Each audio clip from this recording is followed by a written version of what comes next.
listen to this. Nakakatamad kaya mag-review. Alright, hello, welcome back. Okay. Okay.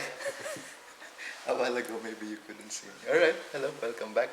So in this video, I think this is the fourth one. We will discuss how you're gonna handle your TOEIC sessions with your students. Alright, of course, this is an experimental version. We haven't really implemented this, especially because there is a revision to the TOEIC test or exam 2016. So, alright, things that are independent of the nature of the student, okay? We'll start with day 0. Day 0 is, of course, the diagnostic test. Why is this important? This is important in order for you to know whether you're helping the student, okay? So, the diagnostic test for reading, it's up to you. If your student is not very busy or lazy, you can give him a 100-item diagnostic test. You look for a 2016 edition of the TOEIC test or exam, and then you give an electronic copy of that to the student. Tell him to time himself, tell him to be honest. Most Japanese are, so we don't need to worry. Tell him that if he cheats, he's just cheating himself. Alright, so tell him to time himself 75 minutes. And then, you know, it would be great if during day 0, it means this is the unpaid day, you could have a short session with him where you give the electronic copy of the exam. And then mark that time.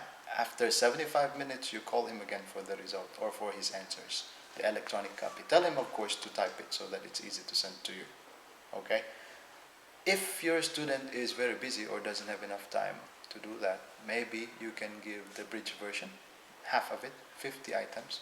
So you will have every part.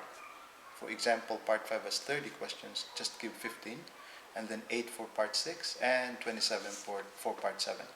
And expect him to be able to finish that in 30, how many? 37.5 minutes. Or just give him 38 minutes, okay. The result you will get, you will just multiply it by 2. I know it's not precise or accurate. Multiply it by 2 and then look at the conversion table. I'm sure you are aware of the conversion table. TOEIC scores are not rated 1 to 100. They are rated like 250 until 990 for both, for the combined scores of listening and reading. Okay, I'm not sure if it's 250 or 100, lower than 100. Okay, well, we have to be careful. Alright, yeah, and actually the conversion depends on the difficulty of the test given. Alright, some tests have different ranges. You can join us, June. For example, here the range is 96 to 100 is 485 to 495. This is the range. That is the highest possible score for the listening part, 495, and the highest possible score for the reading part is also 495. Add that up, the highest would be 990. The lowest is actually 5. Even if somebody gets 0, if your student gets 0 in the actual test, that's still 5. Okay, 235. This is an estimation. And 5 to 15. So basically the range will be 10 to 50 if the student got 0 in both listening and reading. There, we corrected it. It's not really 100. It's 10, the lowest score. Okay, any questions? Okay, why is the score ranged? Because we are not ETS. Okay, only ETS knows to pinpoint the exact score, like 485, 470. Right? For us, we can just estimate the range, because sometimes it depends on the difficulty of the test or the mood of the student. Okay, but still, this gives more precision. The estimation gives more precision. Okay. Again, we don't give exact scores. We are unable to do that. Okay? Okay.